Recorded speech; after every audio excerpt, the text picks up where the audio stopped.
Current affairs का ये part 2 है। एक पार्ट हम लोगों ने देखा है।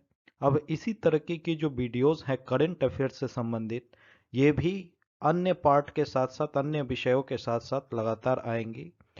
चूंकि हाल ही में जो है बिहार पुलिस से संबंधित, दरोगा से संबंधित कुछ घोषणाएं वगैरह हुई हैं वैकेंसी का, तो जितने भी लोग हैं वो लग जाइए। करंट अफेयर्स भी बहुत महत्वपूर्ण रोल निभाएगा आपके एग्जाम में।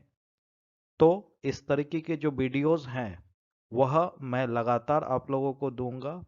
वीडियोस में सिर्फ करंट अफेयर्स नहीं है, करंट अफेयर्स के साथ साथ मेरे वीडियोस से आप एक ही वीडियोस में करंट अफेयर्स और मिसलिनियस दोनों चीज को कवर कर सकते हैं। तो एक पार्ट हम लोगों ने पहले देखा है, ये दूसरा पार्ट है, और सप्ताह में अब 3 से 4 वीडियोस आएंगे करंट अफेयर्स की। इसीलिए आप लोगों को निरंतर हमारे वीडियोस को देखना है। ठीक है, पीडीएफ आप लोगों को टेलीग्राम चैनल पे मिल जाएगा। चलिए, पहला प्रश्न है, राष्ट्रीय अपराध रिकॉर्ड ब्यूरो की 2021 के रिपोर्ट के आधार पर एनसीआरबी यानी कि नेशनल क्राइम रिकॉर्ड ब्यूरो के 2021 के रिपोर्ट के आधार पर निम्नलिखित में से कौन सा आत्महत्या का मुख्य कारण है। यानी 2021 में जितनी भी आत्महत्याएं हुई हैं उनमें से कौन सा सबसे ज्यादा आत्महत्या का कारण रहा है, यह आपसे पूछा गया है। अब आप कहिएगा 2022 का, तो 2022 अभी चल रहा है, 2022 खत्म होने के बाद 2022 का रिपोर्ट आएगा। तो ये करंट अफेयर्स का क्वेश्चन है, अभी हाल ही में जो है ये रिपोर्ट जारी हुआ है। बताइए, शराब का उपयोग, गरीबी, संबंध, पारिवारिक समस्या है। सही उत्तर क्या हो जाएगा हमारा? पारिवारिक समस्या। सही उत्तर है पारिवारिक समस्याएं। चलिए इसका डिस्कशन थोड़ा सा देख लेते हैं। NCRB national crime record bureau के रिपोर्ट के आधार पर जो पारिवारिक समस्याएं हैं यह वर्तमान में आत्महत्या का सबसे प्रमुख कारण बना है। क्यों? क्योंकि जितनी भी आत्महत्याएं हुई हैं उसमें से 33.2% जो आत्महत्या है वो किससे संबंधित है? पारिवारिक समस्या से। और इसके अलावा भी बहुत सारा है, बीमारी है, नशीली दवाओं का सेवन है, विवाह संबंधी मुद्दे हैं, प्रेम मामले हैं, तो और भी बहुत सारे हैं। तो ये आपके एग्जाम के लिए इंपॉर्टेंट नहीं है, आपको याद रखना है सबसे ज्यादा जो आत्महत्या हो रहा है उसका कारण क्या है? पारिवारिक समस्याएं। ठीक है, अगला प्रश्न है हमारा, financial action task force FATF, financial action task force, ये भी याद रखना है, ये सब एग्जाम में खूब पूछा जाता है। FATF का फुल फॉर्म बताइए क्या है? तो याद रखना है, फाइनेंशियल एक्शन टास्क फोर्स के संबंध में निम्नलिखित कथनों पर विचार करिए। 2 ऑप्शन मेरे पास है, इसमें से कौन सा सही है कौन सा गलत ये आपको बताना है। दोनों सही है, दोनों गलत है, या कुछ सही है, एक सही है, 2 गलत है। फाइनेंशियल एक्शन टास्क फोर्स की स्थापना 1995 में हुआ है। यह सेंटेंस हमारा गलत है। क्यों गलत है? क्योंकि 1995 में नहीं हुआ है, 1989 में हुआ है। कब हुआ है? 1989। 1989 में इसकी स्थापना हुई है। किसका? FATF का, फाइनेंशियल एक्शन टास्क फोर्स का। तो पहला वाला सेंटेंस तो गलत हो गया मेरा। दूसरा है, ईरान और उत्तर कोरिया FATF की ब्लैक लिस्ट में रखा गया है। सही बात है, ये सही है, ईरान और उत्तर कोरिया FATF के ब्लैक लिस्ट में है। अब थोड़ा सा FATF के बारे में हम लोग जानते हैं। तो पहला ऑप्शन हम लोगों का गलत था, दूसरा सही था। यानी क्या हो जाएगा? दिए गए कूट में गलत को चुनिए। तो गलत हमारा कौन सा हो गया? जाहिर सी बात है, केवल एक गलत है। आंसर हो गया हमारा। अब अगर इसकी व्याख्या को देखें तो FATF का स्थापना कब हुआ है? 1989। और किस दौरान? जब G7 का समिट चल रहा था उसी दौरान 1989 में G7 सदस्यों के द्वारा जो है आपका FATF की स्थापना किया था 1989 में। भारत 1989 से इसका सदस्य नहीं है, भारत 2010 में एफएटीएफ का सदस्य बना है। फाइनेंशियल एक्शन टास्क फोर्स का सदस्य भारत कब बना है? 2010 में। और इसका मुख्यालय कहाँ स्थित है? तो याद रखिएगा पेरिस। मोस्ट बीबीआई है, ये सबसे क्वेश्चन पूछा ही जाता है, चाहे वो आप जीडी का एग्जाम दीजिए या आप बीपीएससी का एग्जाम दीजिए, ये सब क्वेश्चन पूछा ही जाता है। याद रखना है, भारत 2010 में सदस्य बना, स्थापना 1989, मुख्यालय है पेरिस।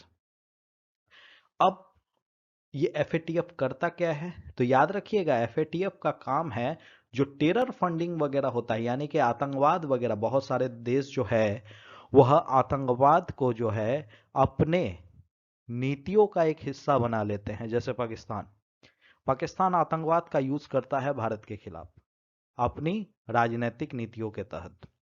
तो जो देश टेरर को फंडिंग करता है, यानी आतंकवाद को धन वगैरह मुहैया करवाता है, साथ साथ मनी लॉन्ड्रिंग का काम करता है। मनी लॉन्ड्रिंग मतलब क्या? सिंपल सा चीज है, आपके पास अगर पैसा है, गलत पैसा, तो आप उसको अगर ब्लैक मनी को व्हाइट मनी में कन्वर्ट करना चाहते हैं, तो उससे संबंधित प्रोसेस को हम लोग क्या कहते हैं? Money laundering. तो ऐसी गतिविधियों को करने वाले देशों को एफएटीएफ की ब्लैक लिस्ट में रखा जाता है। वर्तमान में ईरान और उत्तर कोरिया है। तो अब एक चीज दिमाग में आएगा कि एफएटीएफ के ब्लैक लिस्ट में अगर हम रहेंगे तो क्या होगा। सिंपल सा चीज याद रखिएगा, एफएटीएफ की ब्लैक लिस्ट में एक ग्रे लिस्ट भी होता है। अगर एफएटीएफ की किसी भी लिस्ट में आप हैं जो, तो उस स्थिति में जो है कोई भी देश आपके यहां आसानी से निवेश नहीं करेगा। यानी कि ये बता देता है कि इस देश में अगर आप इन्वेस्ट कर रहे हैं तो ये जो है एफएटीएफ के अनुसार एक जोखिम भरा देश है। तो यहां अगर आप पैसा इन्वेस्ट करते हैं तो वो आपकी मर्जी है, बाद में इस देश में आपका पैसा डूब सकता है। तो अगर आप एफएटीएफ के लिस्ट में शामिल होते हैं, ब्लैक लिस्ट, ग्रे लिस्ट, तो दूसरा देश जो है आपके यहां पैसा इन्वेस्ट करने से पहले 1000 बार सोचेगा। तो ये होता है FATF, financial action task force. ये ज्यादा कुछ नहीं करेगा, लेकिन अगर आप इस लिस्ट में आ जाते हैं तो बाकी देश जो है आपके साथ जो है संबंध दूसरे तरीके का फिर बना लेंगे, यानी कि आपके यहां निवेश वगैरह नहीं होगा, तो फिर आपका डेवलपमेंट रुक जाएगा। ये एफएटीएफ है, ठीक है। अगला प्रश्न है हमारा, नासा के नए प्रोजेक्ट ड्रैगन फ्लाई को किस ग्रह के उपग्रह पर जीवन के खोज करने के लिए लॉन्च किया गया है? जीवन का खोज कहने का मतलब, जैसे हम लोगों का पृथ्वी है, पृथ्वी में जीवन है, उसी प्रकार से जो है किसी और ग्रह में, किस ग्रह में जीवन के खोज के लिए जो है हाल ही में कि वहां जीवन की संभावना है या नहीं, इसके लिए एक प्रोजेक्ट लॉन्च किया गया है जिसका नाम है ड्रैगन फ्लाई। नासा ने ड्रैगन फ्लाई जो प्रोजेक्ट है वो किस ग्रह के लिए लॉन्च किया है जिसका उद्देश्य है उस ग्रह में जो है जीवन का खोज करना? बताइए, इसका सही उत्तर क्या हो जाएगा? सनी। सनी। ड्रैगन फ्लाई जो मिशन है वह शनि के उपग्रह, शनि में भी नहीं, देखिए शनि जैसे पृथ्वी है, पृथ्वी का उपग्रह चंद्रमा है, उसी प्रकार से शनि है।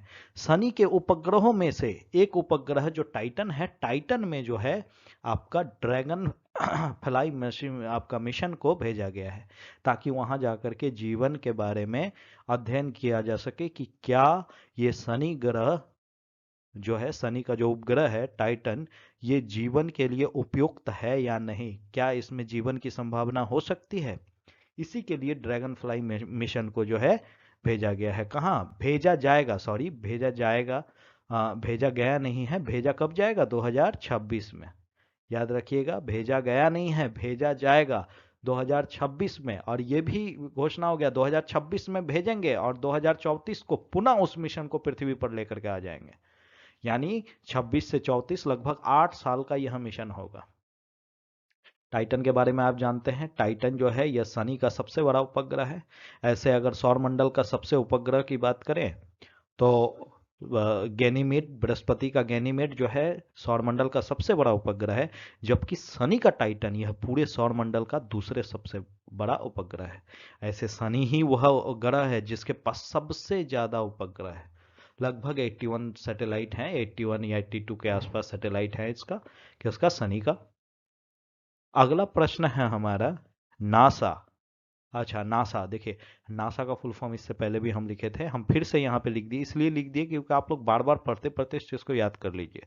जो पीडीएफ है, पीडीएफ को जरूर डाउनलोड कर लीजिए आप लोग। जो भी दोस्त यार हैं सबको बता दीजिए, क्योंकि ये जो क्वेश्चंस हैं, मैं गारंटी के साथ कह सकता हूँ कि आप तैयारी करिए, जो करंट अफेयर्स हो या अन्य चीज़ हो, मैं एकदम हूबहू बहू 90% क्वेश्चंस लड़ा दूंगा दरोगा में। तो थोड़ा सा सीरियस होकर के काम करना है। जो भी वीडियो मैं दे रहा हूँ, एक एक चीज को आप लोग याद करते चलिए। चाहे वो दरोगा हो, सचिवालय हो, हर एक एग्जाम में ये काम करेगा, चाहे बीपीएससी हो। तो नासा का फुल फॉर्म क्या है? National aeronautics and space administration. यह एक अमेरिकी अंतरिक्ष संस्थान है, जानते हैं। इसका स्थापना 1958 में हुआ है। इसका मुख्यालय वाशिंगटन डीसी में है। इतना बात मैं पहले भी बता चुका हूँ। पांचवा सवाल है हमारा, निक्षय मित्र किस रोग से संबंधित है? निक्षय मित्र किससे है? ट्यूबरकुलोसिस से, टीबी से। टीबी, टीबी का फुल फॉर्म ट्यूबरकुलोसिस। नहीं, अब निक्षय मित्र क्या है थोड़ा सा इसके बारे में जान लेते हैं। टीबी के बारे में सब कुछ हम लोग जान चुके हैं पिछले वीडियो में। जो निक्षय मित्र है इसके माध्यम से नरेंद्र मोदी जी चाहते हैं कि भारत में टीबी पेशेंटों की संख्या बहुत ज्यादा है, और जो भी सामर्थ्यवान व्यक्ति हैं वह टीबी पेशेंट को गोद ले। गोद लेने का मतलब ये नहीं है कि गोद में उठा लिया। गोद लेने का मतलब ये है यहाँ पे कि ऐसे रोगियों को जिनके पास पैसा है, जो सामर्थ्य है, वह इनकी जो है किसी न किसी प्रकार से मदद करे, ताकि इन रोगियों को जो है स्वस्थ होने में, आपका इन रोगियों को बचाया जा सके और ये जल्दी से जल्दी स्वस्थ हो। इसके लिए क्या करना पड़ेगा? तो सिंपल सा चीज कहा गया है कि यह जो है पोषण पोषण संबंधी सहायता देंगे। क्योंकि जब टीबी बीमारी हो जाता है तो डॉक्टर अच्छे अच्छे चीजों को खाने के लिए कहता है। अब जाहिर सी बात है, अगर गरीब लोग हैं तो कहाँ से खाएंगे? दिक्कत है। तो इसीलिए जो है नरेंद्र मोदी जी चाहते हैं कि जो भी अधिकारी, नेतागण, जो भी सामर्थ्य हैं, वह जो है कुछ टीबी पेशेंट को गोद ले। किसके तहत? निक्षय मित्र के तहत। और उन्हें स्वस्थ होने में जो है उनकी मदद करे। तो ये है निक्षय मित्र, कोई दिक्कत नहीं। बाकी लैंग्वेज में लिखा हुआ है, आप पढ़ लीजिएगा उसको। अगला प्रश्न है हमारा, हाँ शायद नंबर वगैरह रिपीटेशन हो गया है जी, कुछ कोई दिक्कत नहीं है, आप लोग मैनेज कर लीजिएगा इसको। पीडीएफ तो मिल ही जाएगा ना आप लोगों को। प्रश्न है, संघाई सहयोग संगठन के बारे में निम्नलिखित कथनों पर विचार करिए। संघाई सहयोग संगठन। अब संघाई सहयोग संगठन मतलब SCO,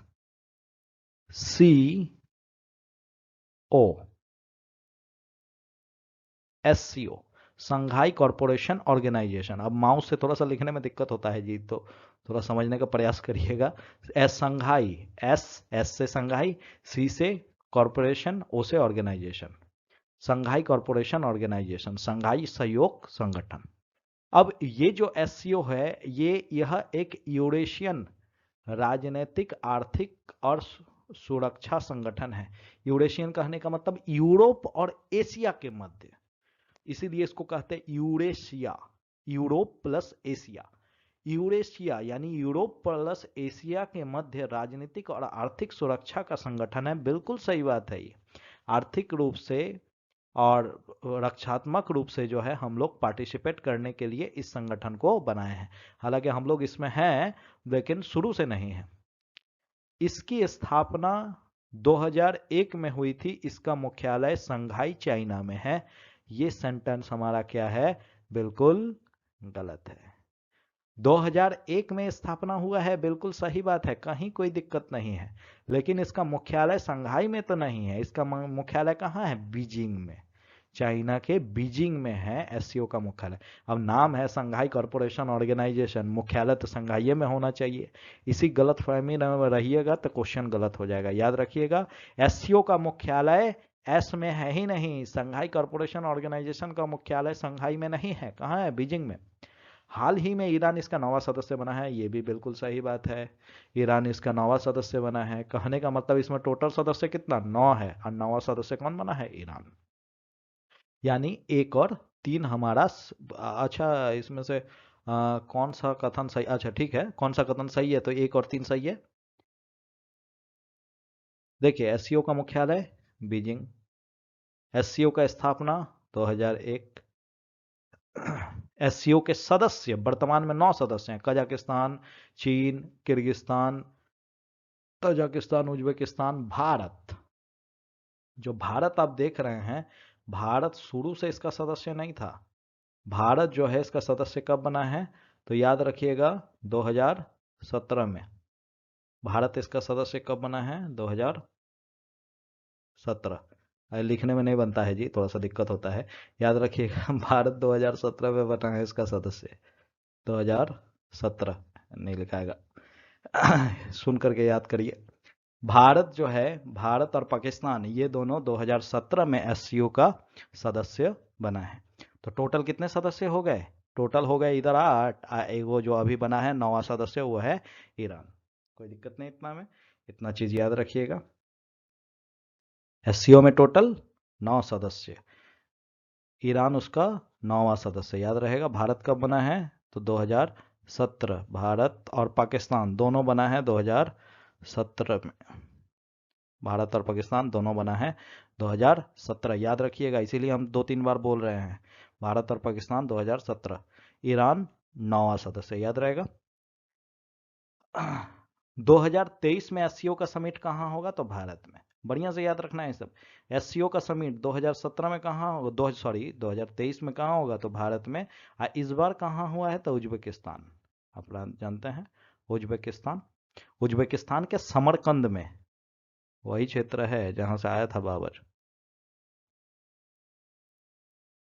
हाल ही में लुइस इना इनासियो लूला डी सिल्वा, अब भाई बहुत बड़ा नाम है, तो इतना बड़ा नाम याद रखने का जरूरत भी नहीं है। लूला डी सिल्वा याद रखिए, शॉर्ट नाम है आराम से। ऐसे पूरा नाम क्या हो गया, लुइस इनासियो लूला डी सिल्वा। तो लूला डी सिल्वा हाल ही में किस देश का राष्ट्रपति बना है। पूरा नाम याद रखने की जरूरत ही नहीं है, पूरा नाम याद करके क्या करिएगा आप, फिर तो कुछ समय बाद रहेगा 4 साल 5 साल, फिर तो बदलिए जाता है सब। अभी एग्जाम से पहले याद करना है, लूला डी सिल्वा काफी है। लूला डी सिल्वा किस देश का नया राष्ट्रपति बना है, तो याद रखिएगा ब्राजील का। ब्राजील का नया राष्ट्रपति बना है लूला डी सिल्वा, लूला डी सिल्वा ब्राजील का नया राष्ट्रपति बना है लूला डी सिल्वा। और अब जानते हैं इससे पहले कौन था, जेयर बोल्सोनारो थे। ये इस बार चुनाव हार गए हैं, तो इन्हीं की जगह में कौन बने हैं, लूला डी सिल्वा।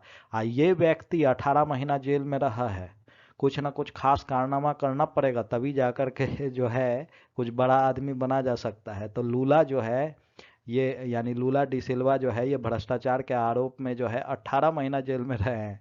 जेल से निकलने के बाद क्या बने हैं ये, राष्ट्रपति। तो याद रखिएगा, ऐसे कोर्ट ने इनको कहा है कि ये जो है इन पर जो आरोप लगाए गए हैं वो सभी आरोप गलत हैं। नंबरिंग का थोड़ा सा प्रॉब्लम हो गया है जी, नंबरिंग आप लोग देख लीजिएगा, इसमें डिस्कशन सब दिया हुआ है। प्रधानमंत्री ने हाल ही में नाड प्रभु कंपेगौड़ा को एक कंपेगौड़ा की, नाड प्रभु कंपेगौड़ा, ये सब एकदम भूलना नहीं है, बहुत इंपॉर्टेंट है। नाड प्रभु कंपेगौड़ा की 108 मीटर ऊंची कांस्य प्रतिमा का अनावरण किया है। 108 मीटर ऊंचा, किनका, तो नाड प्रभु कंपेगौड़ा का। यह जो है, यह कहाँ अनावरण किया है मोदी साहब ने, मोदी साहब ने इसका अनावरण किया है बेंगलुरु में। अब नाड प्रभु कंपेगौड़ा कौन है, तो याद रखिएगा ये बहुत खास व्यक्ति हैं। नाड प्रभु कंपेगौड़ा ये वही व्यक्ति हैं जिन्होंने बेंगलुरु का स्थापना किया है। किस वर्ष, 1537 में। बेंगलुरु के संस्थापक श्री नाड प्रभु कंपेगौड़ा के याद में इस बार जो है बेंगलुरु में नरेंद्र मोदी के द्वारा उनका 108 मीटर ऊंचा कांस्य के प्रतिमा का अनावरण किया गया है। फिर से एक बार, श्री नाड प्रभु कंपेगौड़ा, क्या नाम है, श्री नाड प्रभु कंपेगौड़ा, बेंगलुरु के संस्थापक, विजयनगर साम्राज्य के शासक। इन्हीं के द्वारा 1537 ईस्वी में, 1537 ईस्वी में बेंगलुरु की स्थापना की गई।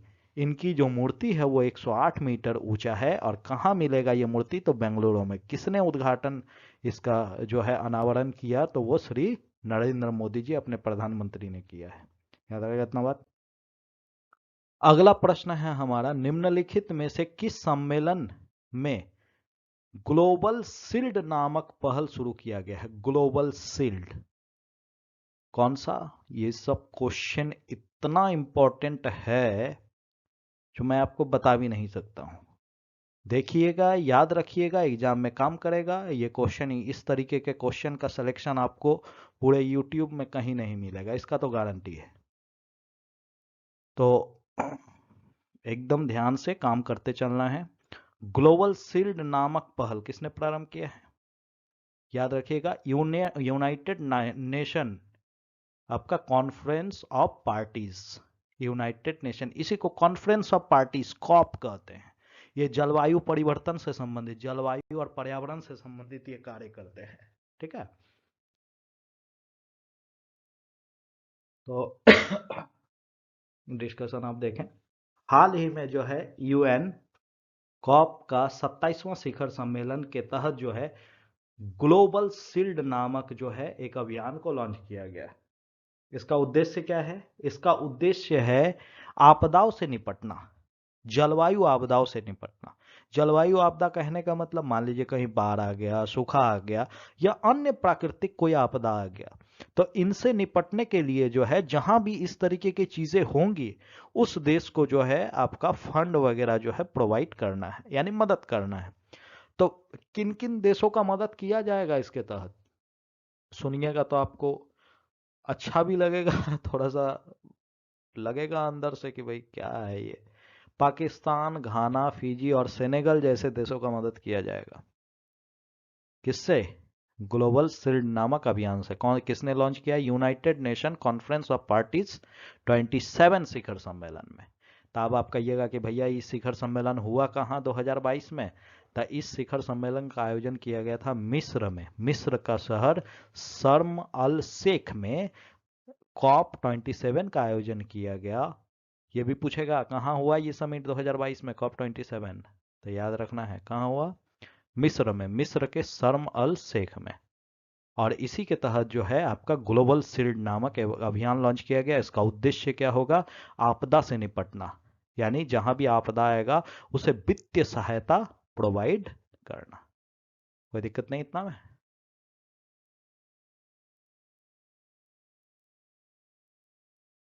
अगला क्वेश्चन है हमारा, इंटरपोल के संबंध में निम्नलिखित कथनों पर विचार करिए।